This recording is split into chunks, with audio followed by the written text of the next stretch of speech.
Papasok ng Game 3, marami ang pumapor sa Dallas. Bukod sa hindi makakapaglaro si Kristaps Porzingis, home court ng Mavericks. Down 2-0 sila at gigil na bumawi. Pero pinatunayan ng Celtics na sila pa rin ang better team sa pangunguna ng 31-6-5 ni Tatum at 38-8 ni Jaylen Brown.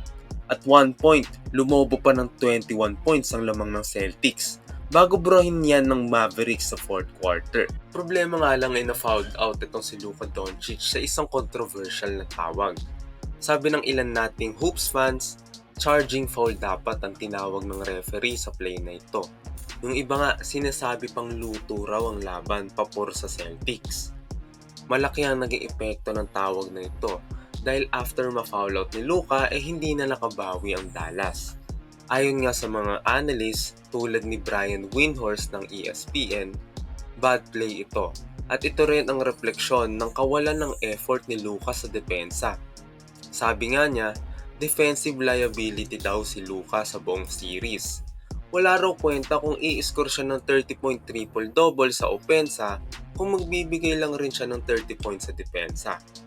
Pinoint out rin dito ni Windhorst ang kawalan ng disiplina ni Luka. Sa play kasi na yon, 5 na yung fouls ni Luka Doncic. Kaya naman sobrang risky na mag-take pa siya ng charge kay Jaylen Brown.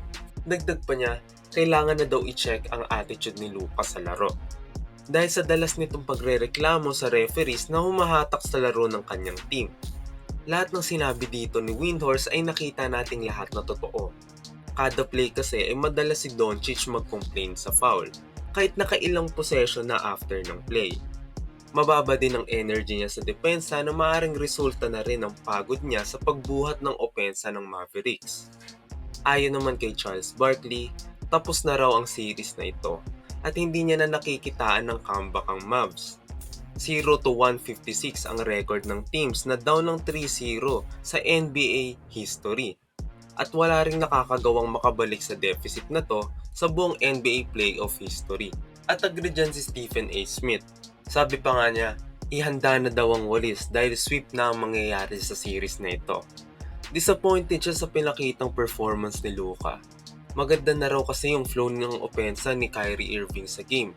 Pero binakaw pa rin ni Doncic ang bola which resulted to loss momentum sa end of the game. Kaya kailangan i-adjust ni Jason Kidd ang kanyang game plan sa pag-atake sa opensa kung saan lahat makakahawak ng bola.